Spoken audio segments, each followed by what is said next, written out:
Então, começando agora realmente o nosso conteúdo aqui na prática, né, Karen? Antes de realmente falarmos sobre esse conteúdo, que seria como é que a gente pode montar, né, esse time o teu time, né, do provedor de internet, que seja voltado para uma cultura centrada no cliente. Eu queria entender até antes de falar do assunto, o que você acredita, na verdade, que significa realmente uma cultura que é centrada no sucesso do cliente. Na verdade, uma cultura centrada no cliente, principalmente depois que teve ali o pós-pandemia, né, onde os provedores de internet eles cresceram muito, aumentou muito o número, a dependência maior ainda do consumo, né, de internet. Muitos provedores cresceram nesse período, outros provedores surgiram, na verdade, eles tiveram que se adaptar, mas essa questão da cultura centrada no cliente é algo que ainda vem acontecendo. Então, assim, como é que você enxergaria o que significa, de fato, essa definição de uma cultura centrada no cliente, Karen? Bom dia a todos, muito bom estar aqui, obrigada pelo convite. O tema é muito interessante porque a gente fala muito sobre o sucesso do cliente, né? Sobre o cliente ter essa vida conosco mais tempo, permanecer mais tempo na base. E fica parecendo, às vezes, que é a obrigação de uma determinada área, né? Porque tem uma área chamada sucesso do cliente dentro da empresa. E, na verdade, quando a gente fala de cultura, é todo mundo estar preocupado com o sucesso desse cliente dentro da minha empresa. Então, o que é isso na prática? Se eu sou a pessoa que faz a venda, eu tenho que fazer uma venda de algo que é importante para o meu cliente, você concorda? Né? Eu não posso fazer uma venda simplesmente porque eu preciso bater a minha meta. Óbvio, né, que a área comercial, ela vive, ela respira nesse sentido, de bater a meta. Mas quando eu tenho uma cultura, né, voltada para o cliente, todas as áreas entendem de cliente. Então, quando eu falo de venda, eu vou trazer aqui para um cenário onde eu estou vendendo uma internet para um cliente onde eu sei que ele é pai de família, tem criança, tem as faixas etárias, e aí eu coloco, olha, eu tenho uma internet com tanto de velocidade e mais essas plataformas de streaming. Por quê? Porque você tem uma criança aí que pode ser, vamos supor, vou dar o exemplo aqui de casa, tá? Eu tenho uma criança de 5 anos e um outro de 11, quase 12. Então, a gente já sabe mais ou menos como que é o comportamento de uma criança de 11 e uma criança de 5. Então, o que eu vou oferecer para esse cliente? Uma internet potente para uma criança que pode ser que ela jogue online, ou para uma criança que assiste muito a plataforma de streaming, e eu faço essa sondagem e coloco o produto na necessidade do cliente. Quando eu estou na área de cobrança, por exemplo, eu também sei que o meu cliente, ele tem um perfil que ele sempre esquece de pagar a fatura, eu me antecipo e mando essa fatura no mesmo dia. Quando eu tenho uma área de suporte voltada ao cliente, eu me coloco no lugar do cliente e falo, é razoável o meu cliente ter que esperar 2 dias para ser atendido, 8 horas para ser atendido? Eu, no lugar desse cliente, eu ia me sentir razoavelmente satisfeito? Não.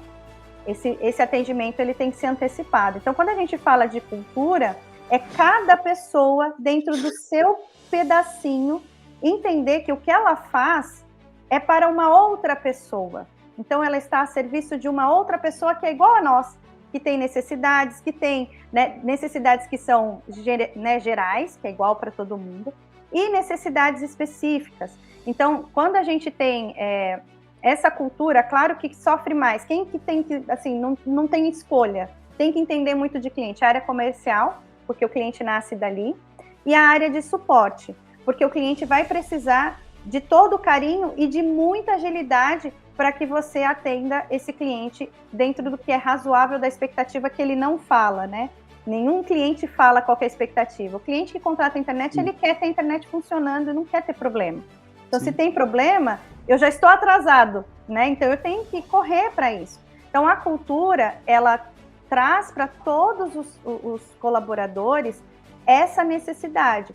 É cliente, eu sou cliente, eu me coloco no lugar dele e como que eu supero essas expectativas ditas e as expectativas não ditas. Então, há uma área de sucesso do cliente. O que essa área de sucesso do cliente faz? Que eu brinco aqui, ela é o xerife, né? Ela é o xerife da sua empresa. É ela que vai cobrar do comercial para vender certo, é ela que vai cobrar do financeiro para apertar o crivo. Olha, você está trazendo o cliente aqui que não tem perfil, ele não consegue, não tem capacidade de pagamento. Vai lá apertar também o time de suporte. Ó, o tempo que você está levando para você atender o cliente não é razoável. É ela também que vai brigar lá com o pessoal de cobrança. Ó, vocês estão mandando o boleto errado, estamos perdendo o cliente aqui porque o boleto está indo errado. Então, essa cultura é olhar para o cliente, ele sendo uma pessoa, e que necessidades, geralmente as necessidades que a gente atende, são necessidades emocionais e que a gente acaba não considerando.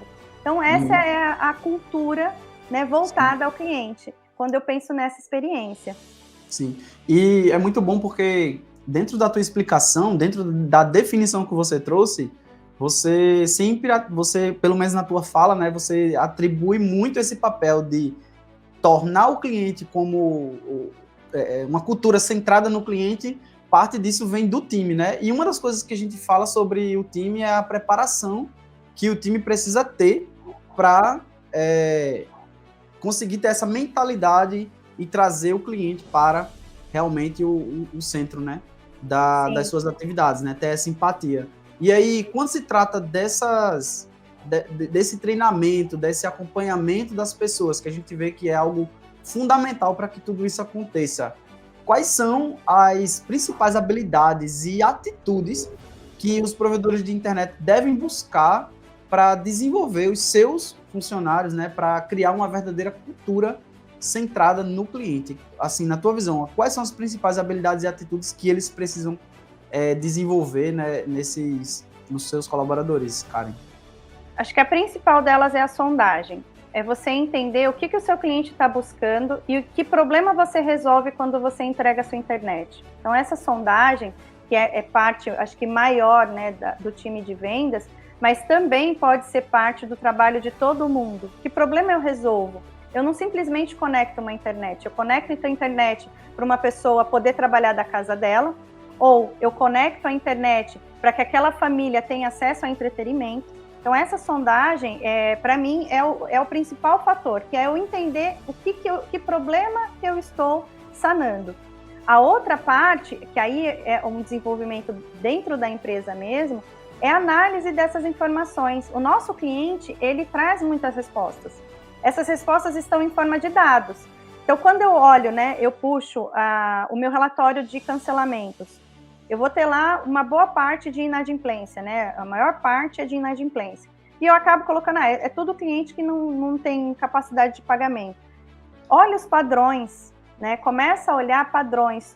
Todo relatório vai te trazer padrões. Do de inadimplência vai te mostrar onde é a região onde eu tenho maior índice. Será que faz sentido eu continuar expandindo para aquela região? E aí eu vou tratar a inadimplência dentro de dentro de uma setorização diferente. Agora, quem não for inadimplência, que aí é o pior caso, né? É o caso do cliente que ele sai mesmo, e não é nem porque ele deixou de pagar, é porque ele não vê mais valor no nosso serviço, porque a concorrência foi lá, bateu na porta dele, ofereceu um desconto a mais, e a gente acabou não conseguindo segurar. Essa informação, ela é muito rica. Isso do que já foi.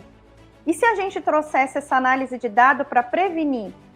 Então, quando eu segmento a minha base, né, quando eu sei quem é o meu cliente que está há mais tempo, que paga o maior ticket, quem são os meus clientes corporativos, eu começo a segmentar a minha base e ter um olhar para essa segmentação preventivo.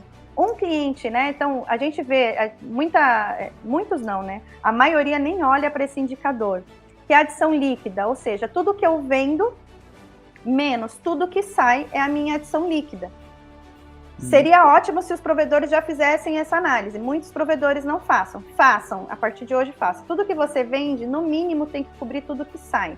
Né? Então, a gente tem muitos provedores que acabam crescendo de maneira inorgânica e que faziam uma quantidade de vendas por mês e continua achando que o seu churn vai permanecer o mesmo.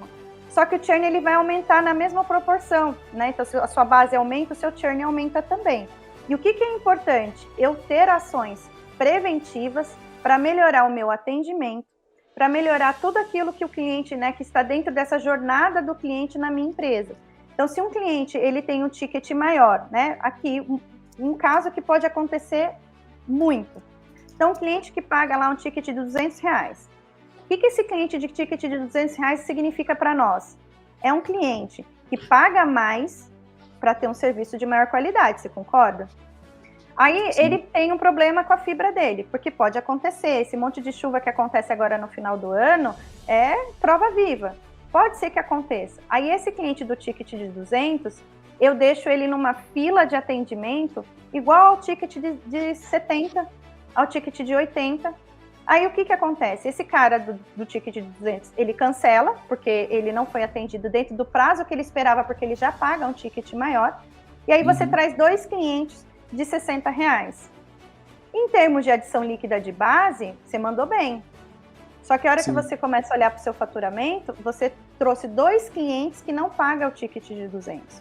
Então, quando a gente olha para essa segmentação, né, essa é uma habilidade, olhar para os seus números. Mas como que eu olho para esses números? Olha para a sua base. Quem é o seu cliente?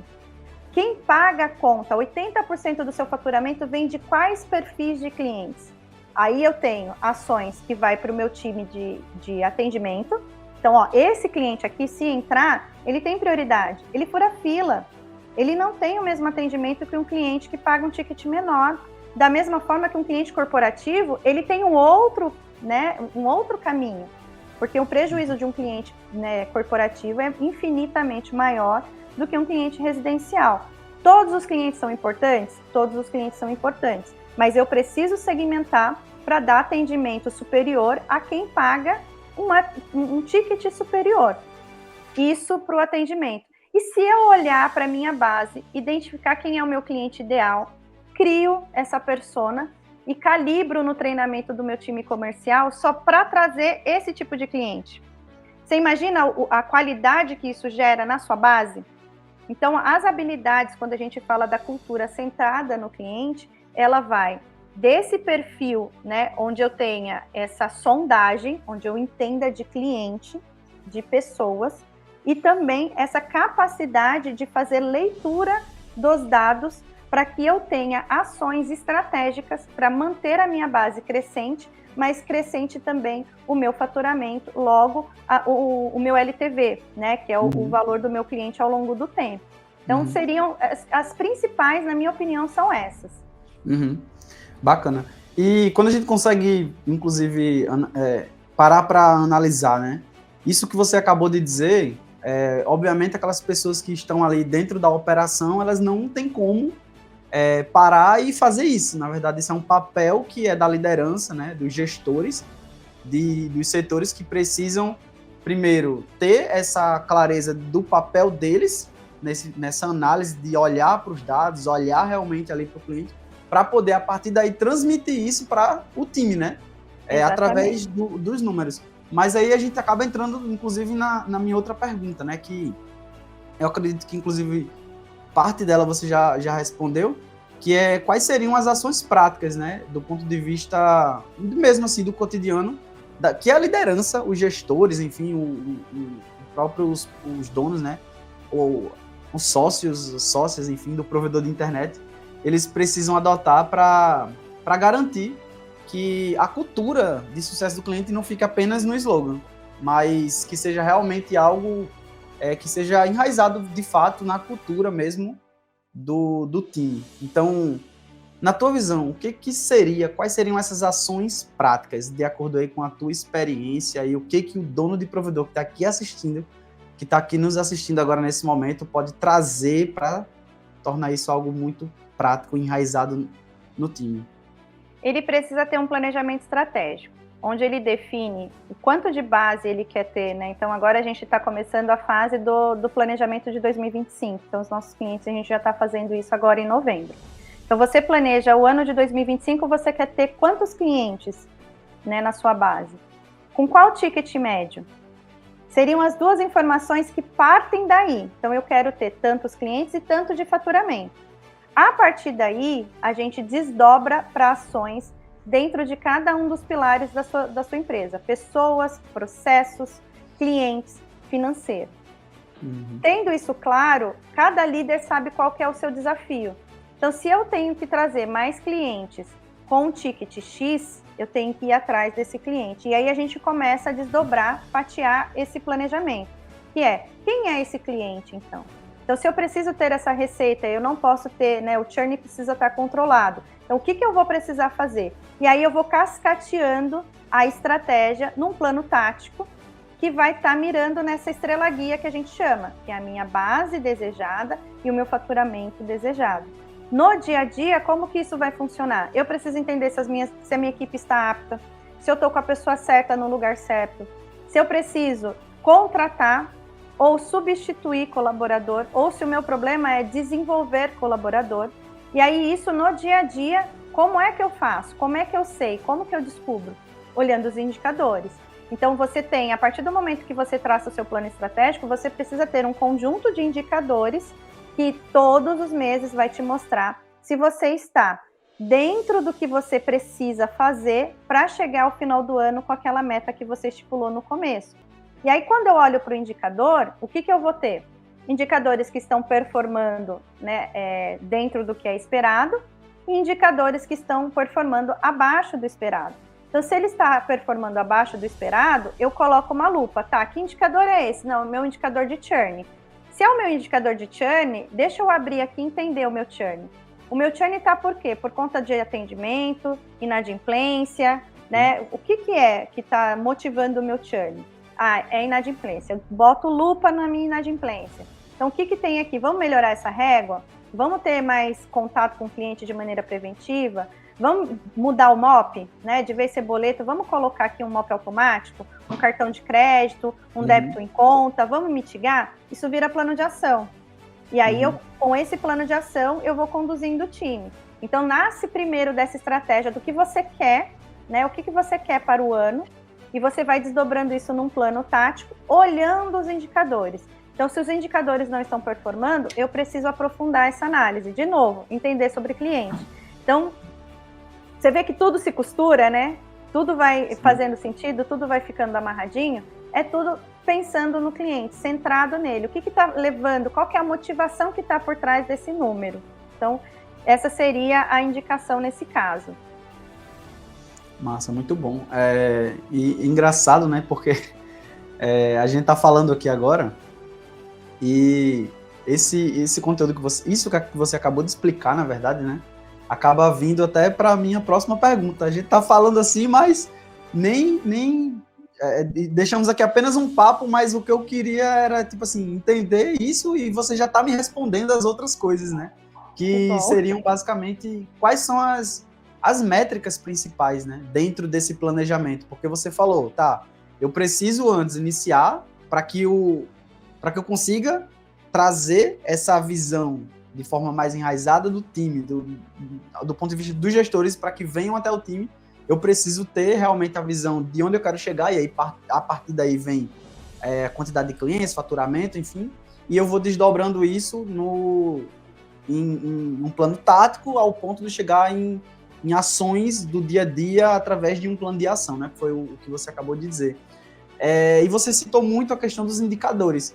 E aí, Karen, se você pudesse dizer aqui para o provedor de internet que está nos assistindo nesse momento, quais seriam esses indicadores e como é que eles podem acompanhar esses indicadores e quais as ferramentas que eles podem utilizar para transformar isso, de fato, numa estratégia prática ou numa coisa que eles possam acompanhar para que eles vejam que, olha, esse indicador não está performando aqui, então a gente vai precisar fazer um treinamento, a gente vai precisar fazer algum tipo de capacitação aqui, para que esse indicador ele passe a performar. Mas, assim, às vezes o provedor de internet ele nem sabe qual que deve ser o indicador. Você citou um aí, por exemplo, que foi o churn, mas existem outras métricas, como o CSAT, enfim, né? Mas quais seriam essas métricas, na verdade?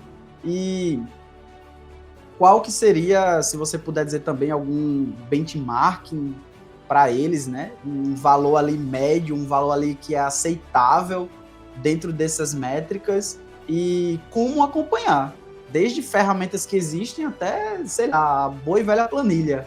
Então, o que você tem a dizer sobre isso, Karen?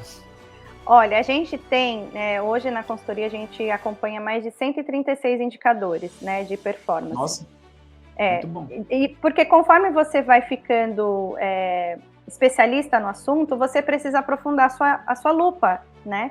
Então, meu indicador de adição líquida tá bom. Será que eu consigo melhorar? Aí eu vou ampliando, né, a minha análise. Então, os principais, tá? Que todo mundo aqui, para hoje, a partir de hoje, deveria estar olhando. A sua venda bruta. Então, quanto você faz de venda bruta? Quanto que você tem de churn, e esse churn, ele tem um limite. E a sua adição líquida. Esses são os principais indicadores, tá? Que qualquer provedor precisa ter. Quando eu olho... Para quem não conhece os termos, como é que você diria aqui, como é que calcula esses números aí? Só para ficar realmente fácil para ele dizer, tá, eu entendi, agora eu vou fazer. Vamos lá.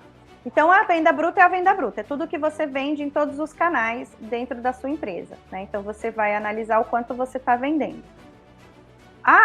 O churn, ele está correlacionado. Por quê? A gente vê, né, pela média de mercado, né, o churn, ele varia entre 1,5% e 2% da sua base. Então, você vai ter sempre o churn acontecendo. Não existe nenhum provedor zerado de churn. Você tem uma certeza que a gente tem todos os meses, é o churn, é cliente saindo da base. Por quê? Porque a gente está num mercado onde a gente tem muita concorrência. Então, tem toda hora um provedor assediando um cliente da minha base. Então, é muito difícil você conseguir segurar 100% desses clientes. Então, se você tem esse churn que te pressiona, né, em 2%, as suas vendas brutas, elas precisam ser, no mínimo, 3% da sua base. Por quê? 3% de venda bruta, menos 2% do seu churn, você vai ter aí um crescimento de 1% ao mês. Então, você vai estar crescendo a sua base. Se você não olha, né, e a gente recebe muitos provedores que não fazem esse tipo de análise, então, está saindo mais cliente do que você está colocando para dentro, numa projeção assim ao longo do ano, você está escoando, é como se você tivesse um balde com um furo no fundo. Então, tudo que entra já sai e você não segura nenhum cliente. Então, os principais são esses, né? Então, a venda bruta, o churn e a sua adição líquida. Olhando para a adição líquida, o que você precisa ter? O seu ticket médio. Por quê? Você pode estar perdendo clientes de um ticket melhor do que o cliente com o ticket que você está trazendo agora. Porque geralmente você é mais agressivo nas campanhas de aquisição do cliente. Então você precisa olhar também o seu ticket médio. Porque é ele que vai mostrar para você o quanto está entrando no caixa. Né? Se você estiver aumentando 200 clientes todos os meses, mas por um ticket abaixo, você não está fazendo a conta correta. Então, você até tem uma base de assinante, mas ela não tem tanto valor. Por quê? Porque você está substituindo os que estão saindo de ticket maior por um ticket menor. Então, acompanhar pelo menos esses 4 indicadores vai fazer com que o provedor tome ações mais conscientes. Então, eu vou fazer uma campanha. Agora é Black Friday, então vou dar 50% de desconto na primeira parcela.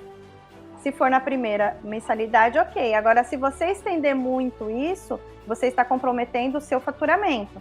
Então, sempre ter pelo menos esses 4 indicadores para você começar, né, a lidar com indicadores.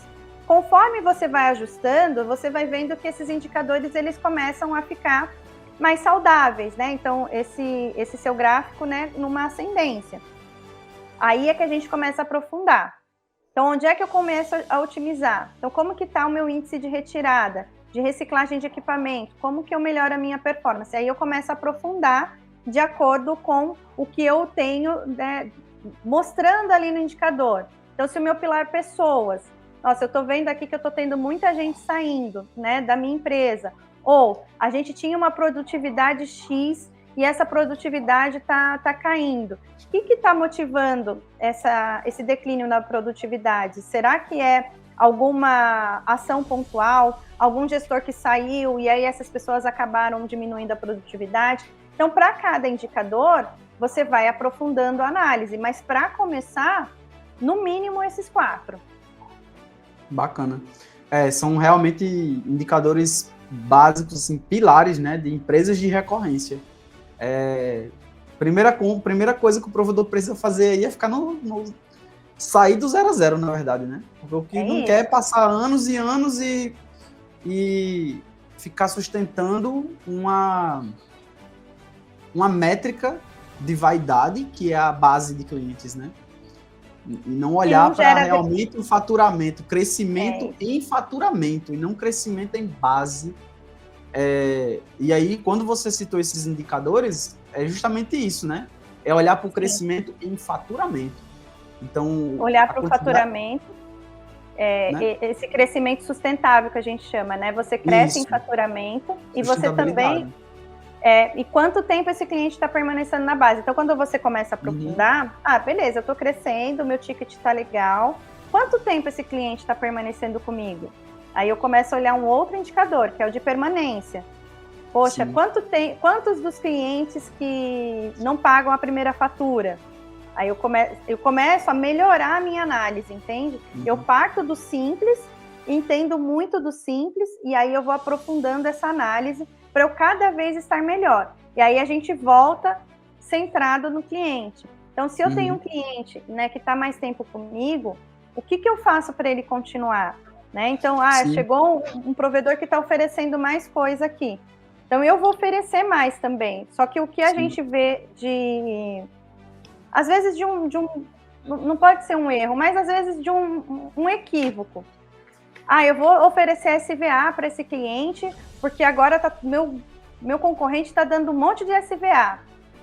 Trabalho o SVA de maneira inteligente. Coloco o SVA como um atrativo adicional, mas na necessidade desse cliente. Isso. O que eu quero dizer com isso? Então, você vai vender uma plataforma de streaming para quem não gosta de assistir streaming? Uma plataforma de educação para um cliente que não tem filho e que não tem nenhuma necessidade nesse sentido? Então, você precisa entender do seu cliente e usar o SVA de uma maneira inteligente. E não só mais um item que está lá na fatura dele que depois ele começa a questionar. Isso aqui não tem valor nenhum para mim. Se eu ligar lá e pedir para cancelar, você não vai querer cancelar porque ele tem uma amarração, às vezes, até fiscal. Então, o seu time de vendas precisa fazer essa sondagem e colocar na necessidade do cliente o seu serviço. Por quê? A gente não vende só a internet, a gente resolve problema. E qual que é o problema do meu cliente quando ele contrata? E por que ele vai fechar comigo e não com o outro? Então, esse tipo de abordagem a gente precisa fazer. Sim. Você falou um exemplo muito legal, que às vezes até quando eu estou falando com alguns provedores de internet, eu cito também esse exemplo, né? Quando você citou agora a questão do SVA. Quando você vai fazer matrícula em academia, você vai nessas academias de grupo aí, você vai lá fazer a inscrição, aí aqui tem o plano de assinatura da academia e tem lá, você tem direito a dança, Muay Thai, não sei o que, aí vai um monte de spinning, não sei o que, vai dizendo várias coisas que tem agregado ao plano de assinatura da academia. E aquilo lá só serve para o momento da inscrição, para você dizer. Sendo que no final das contas, é difícil até a gente conciliar ir para academia, só para academia. Né? Quanto mais fazer as outras coisas, conseguir tempo para as outras coisas. É a mesma coisa do provedor de internet quando ele adiciona. Se ele não adiciona aquilo realmente atrelado a uma necessidade específica, né? Uma necessidade, por exemplo, quando você citou a questão do streaming, né?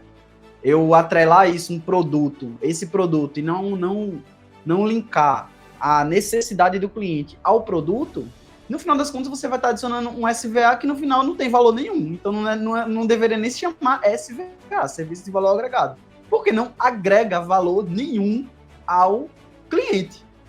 Então, vocês apenas adicionou por uma questão, como você disse, tributária, enfim, mas do ponto de vista do cliente, não tem uma geração realmente de valor, né? E aí, no momento do cancelamento, é igual a gente, quando vai cancelar também o plano, às vezes, da academia, não levou em consideração todas aquelas outras coisas que você não usava. Você não via valor naquilo. Do mesmo jeito é o cliente, ele só enxergava o plano de internet, não enxergava o valor agregado que o provedor de internet pode trazer, e quando a gente está falando de valor agregado, né, tem o relacionamento, a proximidade que o provedor pode ter com o cliente, processos mais eficazes, atendimentos que são mais assertivos, né? Seja na venda, seja realmente no atendimento de suporte, ou serviços que você adiciona no teu produto. Então, quando o cliente não passa a enxergar isso, realmente, no momento do cancelamento, ele não vai levar nada disso em consideração e vai achar que ele estava só realmente pagando por um plano de internet e vai simplesmente trocar. Né? É isso aí, então... é isso aí. E a gente vê, assim, a verdade é que, assim como eu acredito você também, quando a gente contrata uma internet, o que a gente quer? Que ela funcione bem, que ela não falhe, e que se falhar, que você resolva isso de uma maneira muito rápida. É só isso que a gente quer. Quando a gente adiciona outros itens, a gente está pensando no plus, né? No a mais. Isso, como é que eu surpreendo esse cliente? Uhum. Então é importante, por isso que eu volto lá na sondagem. A pessoa de vendas, então vamos supor que no porta a porta, eu bati na porta, né, de uma casa e vi que tem uma bandeira, né, uma bandeira de um time, né, vou falar de São Paulo porque eu sou São Paulina, então vou puxar aqui a sardinha pro meu lado. Eu não vou falar nada não, porque eu já fui palmeirense já. Não acompanho tanto hoje, mas... Não, vocês estão sempre bem, né, a gente não vê a hora do Abel sair. Mas foi na casa, viu lá que tem a bandeira do Palmeiras. Para você ter uma bandeira do Palmeiras estendida na casa, é porque no mínimo, você torce muito para o Palmeiras. Sim. Que serviços adicionais eu tenho na minha carteira para poder oferecer para esse cliente? Né? Então, a gente vê algumas plataformas de streaming que oferecem, né, os eventos da Libertadores, da Sul-Americana. É que no caso do Palmeiras não se aplica porque saiu de todos, né? Tô brincando. Mas se aí o cliente já cancela, viu? Quero saber não. Então você não pode colocar, mas você precisa, se você for usar essa estratégia, você precisa entender do que você está falando, né? Sim, senão você vai falar uma bobagem. Então, o vendedor, ele tem que ser essa pessoa muito plural, que entenda muitas dinâmicas. Ele tem que gostar um pouquinho de futebol, ele tem que gostar um pouquinho de novela, ele tem que saber um pouquinho do que está rolando no BBB, na Fazenda.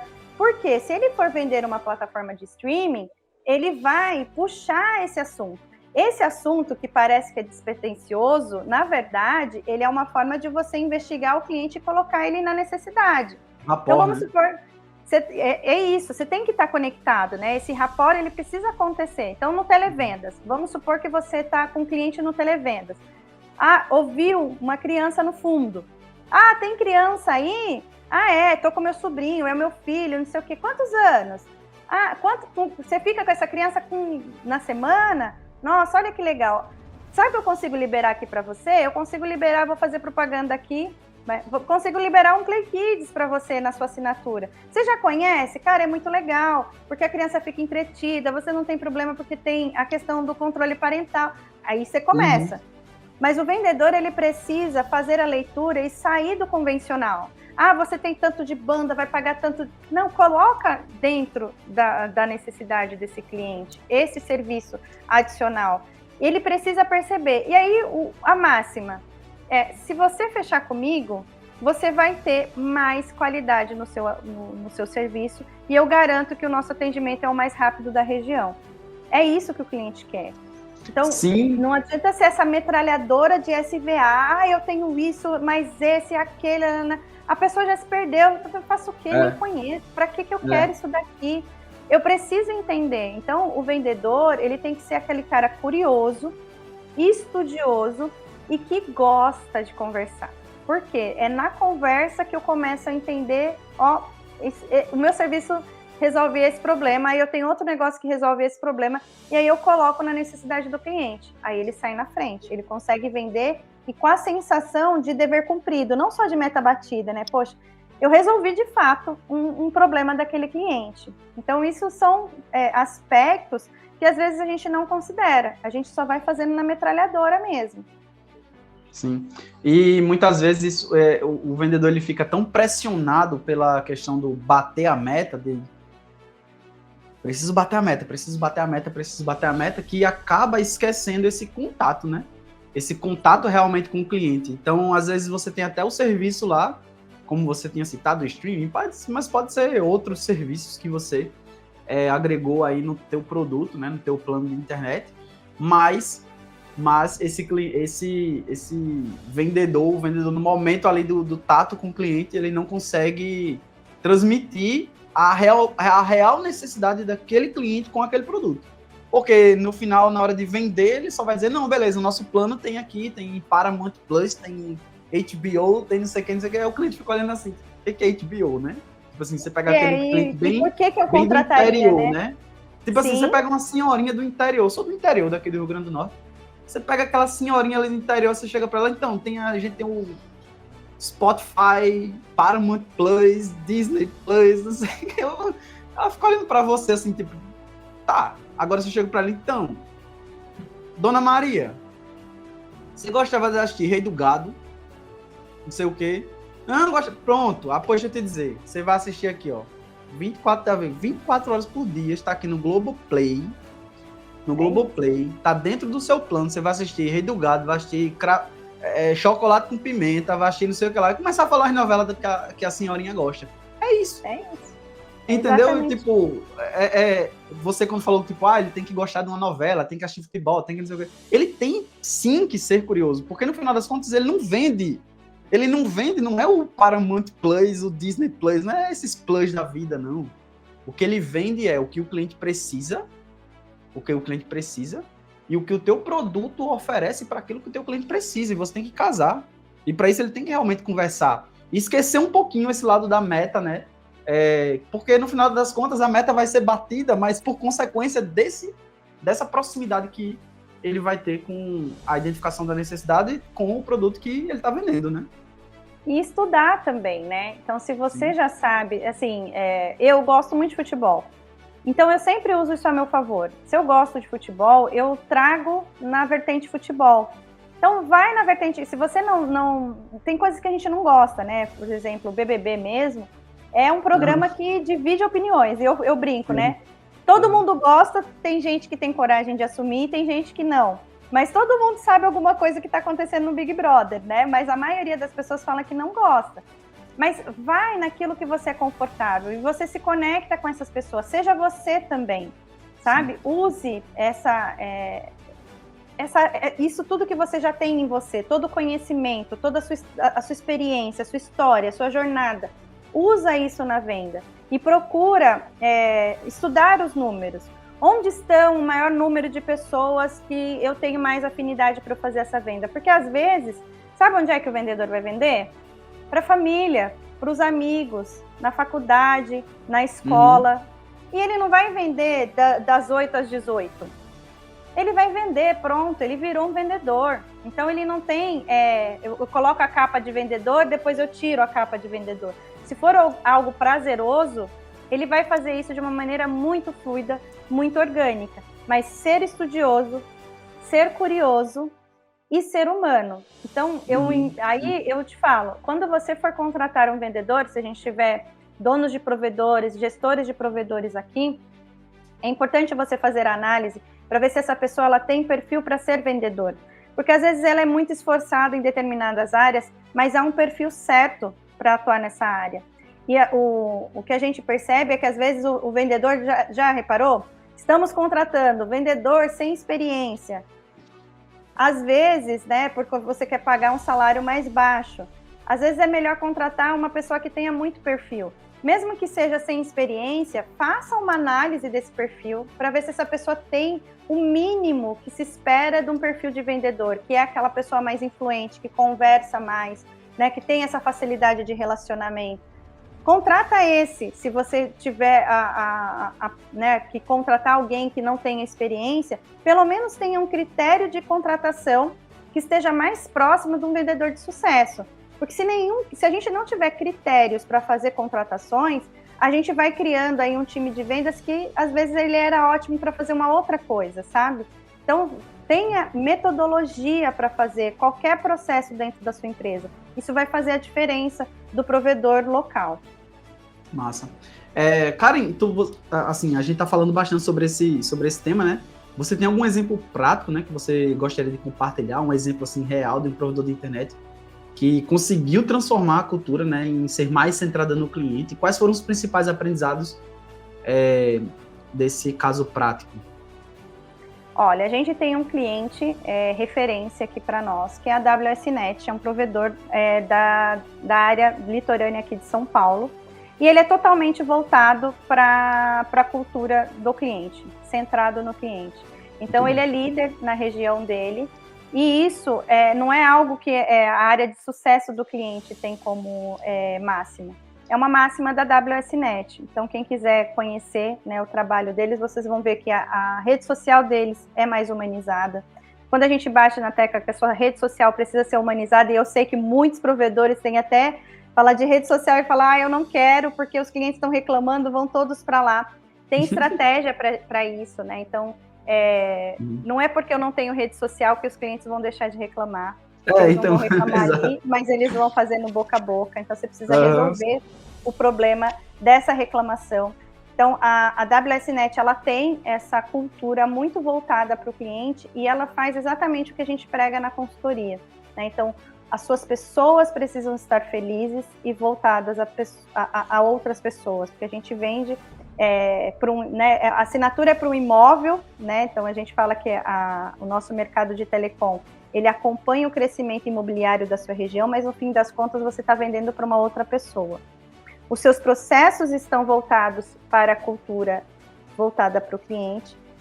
Clientes é uma área, né, que você tem pessoas olhando para eles o tempo inteiro. Então, como é que eu melhoro essa experiência? Como que eu me diferencio da concorrência? Não só por preço. E o financeiro também voltando totalmente para o cliente, centrado no cliente. Então, se eu faturo mais, é porque eu tenho que investir mais em suporte, mais em tecnologia de ponta, mais em pessoas de qualidade. Então, tudo isso fica amarrado para que você tenha uma boa qualidade. E aí, esse cliente que a gente tem, que é a WSNet, é o nosso exemplo aqui, que a gente tem muito orgulho, porque eles fazem isso com muita maestria. Se vocês quiserem acompanhar, né, seguir de benchmark aí, né, de referência, acompanhem eles lá nas redes sociais, que vocês vão ver que é diferente a forma como eles lidam com os clientes. Muito bom. E assim, eu vejo que eles têm a cultura, porque a gente fala muito de centrar, né, centralização no cliente, mas para que o provedor ele realmente tenha o cliente no centro, ele precisa ter o colaborador no centro, né? Ele precisa primeiro ter o funcionário no centro. Então, quando você falou, tipo, ele está crescendo, tem mais faturamento, então eu tenho que investir em mais tecnologia de ponta, tenho que investir mais em treinamento, eu preciso investir mais em pessoas, incentivos, porque um funcionário estando no teu ambiente, trabalhando de forma muito mais confortável, ele vai transmitir isso para o cliente, né? Gente feliz gera resultado. Você não vai conseguir uma pessoa que não está feliz trazendo resultado. Você pode pressionar, você pode fazer o que você quiser, mas ela não traz resultado, né? Então, você vê isso no dia a dia acontecer. Então, quando a gente tem, né, uma receita, e aí você começa a sair da briga por preço, porque essa briga por preço, ela é uma briga que não favorece ninguém. Então, se eu tenho lá um concorrente que está queimando o preço para trazer mais cliente, ele não tem dinheiro suficiente entrando no caixa dele para ele investir em tecnologia de ponta, pessoas boas, processos que funcionem. Ou seja, esses clientes vão ficar desassistidos em breve. E eles vão sair dessa... Se você assediar esse cliente falando que você tem um serviço melhor, um atendimento melhor, esse cliente vai sair dali. Então, ele vai ter um prejuízo, né, que é muito grande. Então, um cliente que paga, né, às vezes a gente vê R$ 39,90, né, o preço da assinatura, R$ 49,90, levando em consideração que a gente tem aí um custo, né, de um cliente novo custa para nós, no mínimo, R$650, que eu tenho no aí... No mínimo mesmo, viu? No mínimo do mínimo, sabe? No mínimo do mínimo. R$650 e você vende a R$ 49,90, você está falando aí que seu cliente vai ter que ficar pelo menos 14 meses para começar a dar algum lucro para você. Se ele sai menos disso, você está no prejuízo. Então, quando eu queimo o preço, eu estou fazendo a minha base toda diluir. Todo o meu faturamento vai chegar uma hora que vai ficar insustentável. E aí a gente vê provedores que se veem, né, nessa situação e não sabem por que isso está acontecendo. Então, eu preciso me diferenciar pela qualidade. Porque pelo preço não é boa estratégia para ninguém. E isso, né, no médio prazo, a gente vê uma perda de receita tão grande ao ponto desse provedor não sustentar mais aquela, né, toda aquela estrutura. Então, ter pessoas, processos e áreas focadas no cliente faz com que você cresça de maneira sustentável. Sim. Assim, eu tinha apenas mais uma pergunta, eu acredito que ainda dá tempo aqui. Que seria na tua vivência, né, na tua prática do dia a dia, você já deve ter enfrentado algumas resistências de pessoas, porque assim, é muito lindo, é muito bonito, é muito importante, é necessário para tudo que a gente falou, para sustentabilidade, para o crescimento, investimentos, enfim. Perfeito. Só que, geralmente, a gente encontra certas pessoas dentro do provedor da internet que eles preferem fazer as coisas do mesmo jeito que já fazem há algum tempo. Porque as pessoas vão sair dessa aula agora e vão levar esses conhecimentos para serem tidos no provedor, implementar e virar algo prático. Mas vão encontrar barreiras, como sempre. Nem todo mundo adota a nova postura que deve ser, a postura da excelência para que possa gerar resultados, né? Então, assim, quais, na tua visão, e na tua experiência, quais são, na verdade, os maiores obstáculos, né, ou desafios enfrentados pelas empresas em implementar uma cultura centrada no cliente, principalmente em setores técnicos, né, ou mais técnicos, assim, seja financeiro do técnico, ou técnico mesmo ali, do time técnico, que são muito acostumados com aqueles processos e veem, não, isso é besteira, e a gente sempre fez assim. O que você vê como o maior desafio, os maiores obstáculos? Olha, se você está começando, seu provedor está pequenininho ainda, não tem mil clientes na base, já coloca alguém para ser o seu sucesso do cliente. Agora, que essa pessoa vai fazer com que você já cresça sem esse problema. Agora, né, se os nossos clientes aqui estão com mais de 1.000 assinantes na base, o que eu indico? Você primeiro precisa ter essa consciência. Se você é dono de provedor ou se você é gestor de provedor, você precisa estar muito convicto do que a gente está falando aqui de fato funciona. Se você está convicto, ótimo, porque a gente já tem aí boa parte do caminho pavimentado. A partir da consciência do dono, ele começa a trabalhar a cultura da empresa, que é o que a gente pensa como centrado ao cliente. Então, a sondagem em vendas, eu começo a trabalhar os meus processos para que as pessoas sejam no dia a dia esse defensor do cliente, né, que levante essa bandeira do cliente. E eu comece a avaliar o que a gente percebe, né, como o maior desafio neste contexto. O dono, às vezes, também não acredita. Ele acha que a estratégia mesmo, a melhor estratégia é cortar na carne, tá todo mundo fazendo, eu vou fazer igual, eu vou tirar do preço. E ele contrata pessoas, a gente contrata pessoas, isso é o ser humano, que são parecidas conosco. Então, se eu contratei pessoas que, né, compartilham desse raciocínio, eu formei a minha cultura com esse raciocínio. Então, eu vou ter que fazer ou uma adaptação, né, onde eu consiga convencer essas pessoas do contrário, e se houver muita resistência, a gente vai ter que trocar. Porque essa cultura, né, esse tipo de pensamento, ele não é um pensamento que vai fazer o seu provedor prosperar. Então, se você tem esse tipo de pessoas dentro da sua empresa, ou elas mudam, né, a forma como elas pensam, e você pode trabalhar isso em treinamento, indicadores, olhando para isso todos os dias, você sendo exemplo disso todos os dias, e todos os líderes também, porque o que eu falo? A cultura da empresa não é o que você escreve na parede. Você pode escrever na parede que a sua visão, missão e valores é muito bonito. A cultura da sua empresa não é o que você, dono, quer. A cultura da sua empresa não é aquilo que lá atrás você vislumbrou quando você abriu a sua empresa. Você sabe qual que é a cultura da sua empresa? É aquilo que todas as pessoas que compõem a sua empresa fazem todos os dias. Boa. E se você não tem um olhar para isso, é a cultura que elas querem e elas determinam. Então, o primeiro passo é você determinar o que é a sua cultura e ter ações que sustentem essa cultura, porque senão não é o que você quer. Porque a maioria faz, né, a cultura acontecer. Então, se a maioria está distante daquilo que você pensa, é isso que vai acontecer. Não importa que você é o dono, porque você não consegue demitir todo mundo e contratar de novo. A sua operação para. Né? Que seria ótimo. Agora eu quero mudar, tá tudo errado. Não dá para fazer isso. Então, você precisa ter uma cultura, né? Um processo de cultura mesmo, muito bem estabelecido, com ações que sustentem e que você consiga identificar quem são as pessoas chaves, quem são os líderes dessas culturas. E aí eu não estou falando líder que lidera o departamento. Eu estou falando, sabe, daquelas pessoas que formam opinião, que já estão há muito tempo na sua empresa, e o que elas falam, aquilo, né, vai influenciando as outras pessoas. Você precisa identificar quem são esses influenciadores e ver se dá para mudar essa postura ou se você precisa substituir. Então, seria... né, em relação a pessoas é muito difícil, né? Não é fácil, não é um processo fácil isso que eu estou falando, mas é o caminho que a gente tem para que você consiga de fato seguir sem ter pessoas remando contra, né? Tá todo mundo remando aí para o mesmo objetivo que o dono tem. Perfeito. Nossa, excelente. Aprendi bastante hoje, Karen, contigo. Que bom, eu fico feliz.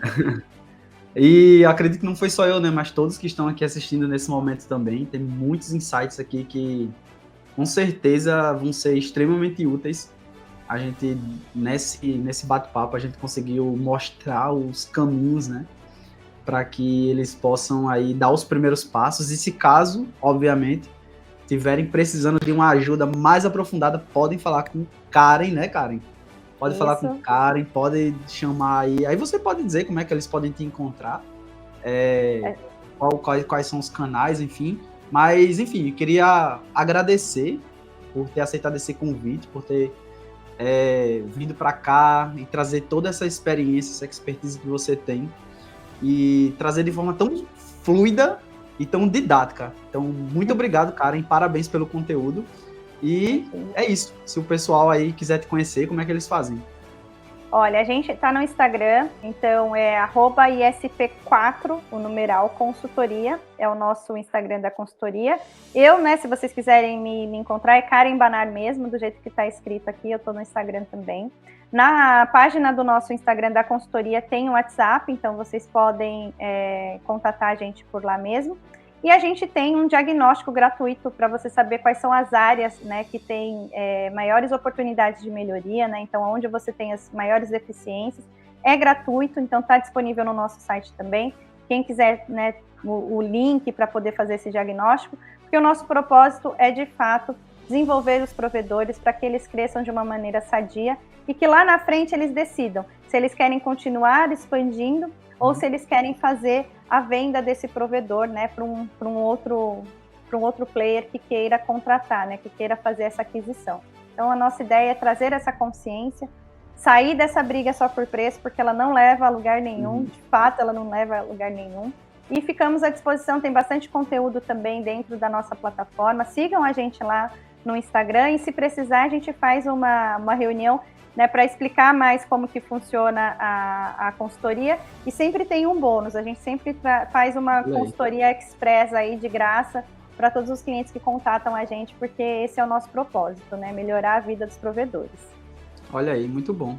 E, obviamente, né, essa parceria aí, provedor de internet que usa as APSP e tá com a consultoria da ESP4, é só sucesso. O exemplo disso, né, você falou a WSNet, eles também contrataram as APSP recentemente e tem melhorado bastante lá também os indicadores, principalmente das métricas, né, de atendimento. Então, Karen, muito obrigado mais uma vez. Eu que agradeço. E é isso, vamos encerrar por aqui. Obrigada, tá, muito obrigada pelo convite, estou muito honrada, espero que o nosso conteúdo tenha ajudado bastante provedores e conte comigo sempre, né, estou aqui para sempre apoiar vocês também. Obrigada, até a próxima. Valeu, não tenho dúvidas disso, que agregou bastante. Muito obrigado. Obrigada a você. Valeu.